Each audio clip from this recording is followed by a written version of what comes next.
Hello friends, good morning. कैसे हो आप सब? उम्मीद करती हूँ फ्रेंड्स आप सब अच्छे होंगे। तो फ्रेंड्स अभी सुबह के 6 बज रहे हैं और मैंने जो गाय का गोबर वोबर उठाने का जो बाहर का काम था वो मैंने कर लिया है कंप्लीट। और अब मैं सब्जी बना रही हूँ। सब्जी में मैंने तेल डाल दिया है और उसमें जीरे का तड़का लगाया है, लहसुन में कूट रही हूँ और सब्जी बना रही हूँ बैंगन और आलू की। और उसमें मैंने 2 प्याज ऐड किए हैं। तो मैंने मसाला भून दिया है।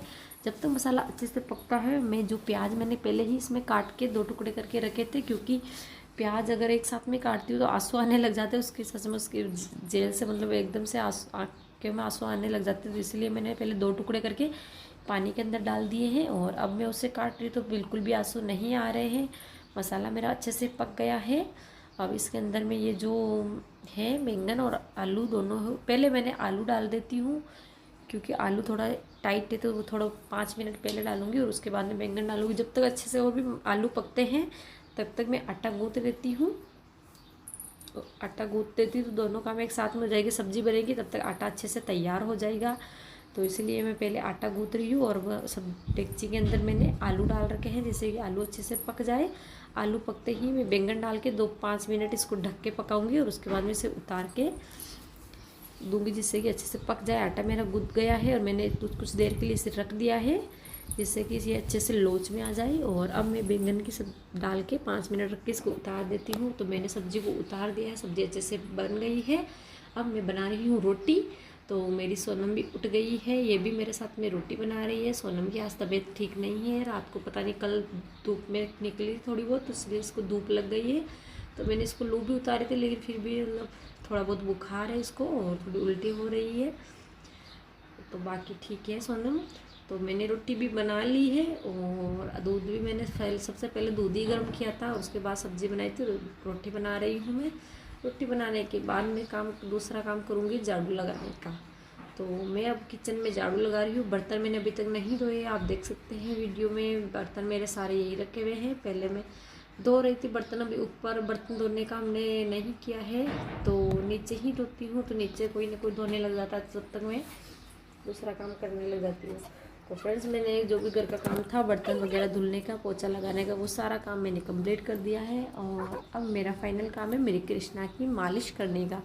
तो मैं यहाँ पे कृष्णा की सबसे पहले हेड नेक की मालिश कर रही हूँ, देख सकते हैं आप लोग में। मैं इसकी थोड़ी सिर की और चेहरे की मालिश कर रही हूँ। उसके बाद में इसके हाथों की मालिश कर रही हूँ। हाथों की मालिश करते समय में उंगलियों का मेन ध्यान रखना चाहिए। बच्चों की छोटी छोटी उंगलियों को हमें ज़रूर मालिश करनी चाहिए क्योंकि हम जब भी मालिश करते हैं तो छोटी छोटी चीज़ों को हम भूल जाते हैं। तो बच्चों की उंगलियां हैं, कान है, इन चीज़ों पे हमें ज़रूर पहले मालिश करनी चाहिए।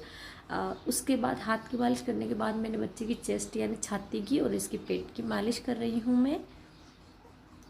बच्चे की मालिश हमें रेगुलर करनी चाहिए और मैं ये जो लाल तेल है इसी से ही इसकी मालिश करती हूँ कृष्णा की। तो अब मैं पेट की और छाती की मैंने मालिश कर दी है। अब मैं इनके पैरों की मालिश कर रही हूँ। छोटे छोटे पैरों की मालिश करना मुझे बहुत अच्छा लगता है। जब भी मैं कृष्णा की मालिश करती हूँ कृष्णा बहुत इन्जॉय करता है, बहुत मज़ा आता है कृष्णा को। और हमें हाथों की उंगलियों के साथ पैरों की उंगलियों का भी ध्यान रखना चाहिए। तो हमें छोटे छोटे पैरों की उंगलियों की भी मालिश करनी चाहिए और उसके तलवे पर भी मालिश करनी चाहिए। और उस तलवों की पूरी कंप्लीट मालिश करने के बाद बच्चे को उल्टा लेटा दे। देखो मैं उल्टा लेटा रही, वापस हो रहा है ये।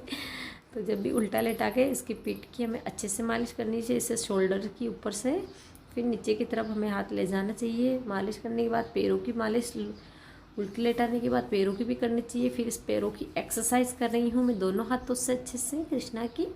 दोनों हाथों की भी एक्सरसाइज कर रही हूँ, दोनों पैरों की। और फिर हल्का हल्का पाउडर लगा देती हूँ क्योंकि भी ये जो मतलब चिकना नहीं रहेगा इसका शरीर, थोड़ा थोड़ा पाउडर लगाने से। पहले ही नहला दिया है आज मैं, कब रोज़ मैं तो मालिश करने के बाद ही नहलाती हूँ लेकिन आज ये थोड़ा गंदा हो गया था तो इसे मैं थोड़ा पहले ही नहला दिया है। नहलाने के बाद मैंने इसकी मालिश की तो इसलिए थोड़ा पाउडर लगा देती हूँ जिससे कि इसका शरीर बिल्कुल भी चिकना ना रहे और बिल्कुल ऐसे सूखा सूखा अच्छे से रहे।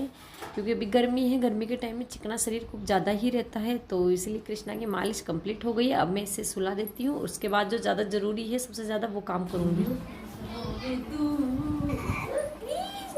मेरा कृष्णा ना लिया, कृष्णा मेरा ना लिया। हेलो दोस्तों, मैं सुबह सुबह नहा लिया, मालिश मेरी हो गई, काजल लगा ली मैंने, काला काला टिक्का लगा लिया मैंने। देखो 2-2 टिक्के लगा ही लिए मैंने। अब मेरा सोने का टाइम हो गया है फ्रेंड्स, मैं सो रहा हूँ, मैं सो रहा हूँ। सोने का टाइम हो गया है।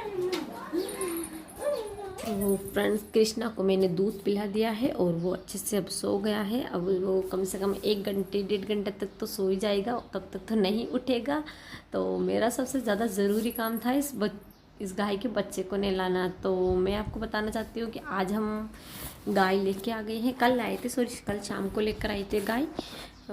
पैसे तो नहीं थे लेकिन थोड़ा बहुत कहीं से एडजस्ट किया। और उसके अलावा जो मेरी पायल थी चांदी की बनाई थी, तो उन्होंने बोला कि 1 महीने के लिए मैंने गिरवी रख देता हूँ, क्योंकि अभी गाय लाना बहुत ही ज़्यादा ज़रूरी है। तो मैंने सोचा कोई नहीं, चलो सारे दिन काम करता है, दूध भी होना ज़रूरी है, 3 बच्चे हैं, इनके लिए भी ज़रूरी है काम। तो इसीलिए मैंने उनको अपनी पायल दे दी। तो उन्होंने पायल गिरवी रखे, गाय लेकर आए हैं।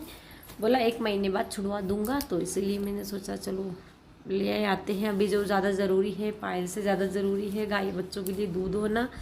तो हम गाय लेकर आए हैं। लेकिन जो ये बच्ची है गाय की छोटी सी बछड़ी, इसके ना वो चिचड़े होते हैं ना, बहुत ज़्यादा हो रहे हैं। सच में आपको क्या बताऊँ, मतलब अगर इसको मतलब 1-2 दिन में इसके ठीक नहीं हुए ना, मतलब सर, तो ये मर ही जाएगी, इतने ज़्यादा हो रहे हैं चिचड़े। तो ये जो चिचड़े मरने की जो साबुन आती है, वो साबुन लेकर आए हैं आयंस के पापा मेडिकल से। तो हम जो वो साबुन है उसी साबुन से इसको नहला रहे हैं अच्छे से। उन्होंने बोला कि जो साबुन है इसे नहला के कुछ देर के लिए छोड़ना है, फिर उसको नहलाना है अच्छे से, तो इसके चिचड़े सारे मर जाएंगे। तो इसीलिए हम इसको आयंस हम दोनों मिलके इसको नहला रहे हैं, जिससे कि ये इसके चिचड़े मर जाए। सच में ना फ्रेंड्स क्या बताऊँ, मतलब इसके जितने शरीर पे बाल नहीं है ना, उससे ज़्यादा इसके वो हो रहे हैं चिचड़े, बहुत ही ज़्यादा। तो मैं इसको अच्छे से नहला रही हूँ, बहुत ज़्यादा, मतलब क्या बताऊँ, सच में इसके खून आ रहे हैं। सच में ये ना कौवे वगैरह ये सब है ना, इसको ले जाते हैं निकाल के, तो खून आ जाते हैं इसके। और जिसने भी इसको मतलब रखा है बहुत ही ज़्यादा हो रहे हैं, मतलब एक भी वो नहीं है मतलब। तो ये हमने इसे अच्छे से नहला दिया है और अभी यहाँ बांध देती हूँ मैं धूप के अंदर। और ये देखो, ये है हमारी गाय, ये गाय लेकर आए हैं। अभी इस गाय के 3 से 4 लीटर दूध निकल जाता है। और बस खा कम रही है, चारा वारा कम खा रही, तो देखते हैं इसमें भी कोई प्रॉब्लम है या फिर ऐसे ही कम खा रही है। वैसे अपना घर छोड़ के आई है तो इसीलिए भी थोड़ा इसीलिए कम खा रही है। तो इसको मैं अभी पानी पिला रही हूँ। और भी मेरे को थोड़ा डर लगता है, क्योंकि नई नई है ना, तो ये मेरे को भी नहीं जानती है, तो इस वजह से थोड़ा मेरे को दूर ही रहती हूँ मैं। आयंस के पापा ही इसको चारा मिलते हैं और वही इसका दूध निकालते हैं। तो मैं इसको बस पानी पिला देती हूँ और चारा भी डालती हूँ, लेकिन थोड़ा दूर से डालती हूँ क्योंकि मेरे को भी डर लगता है। तो ये बड़ी गाय है, ये आयाज के पापा 15,000 की लेकर आए हैं गाय हमारे यहीं अजमेर से। तो मैं इसको धीरे धीरे मैं इसको रोज़ मतलब इसकी केयर करूँगी, तो ये मेरे को पहचानने लग जाएगी, फिर मैं ये मेरे को नहीं मारेगी। तो अभी तो ये मेरे को मारती जब भी पास जाती हूँ। आज का लोग मेरा यहीं तक है। आप सभी को कैसा लगा मुझे कमेंट करके ज़रूर बताना, पसंद आए तो लाइक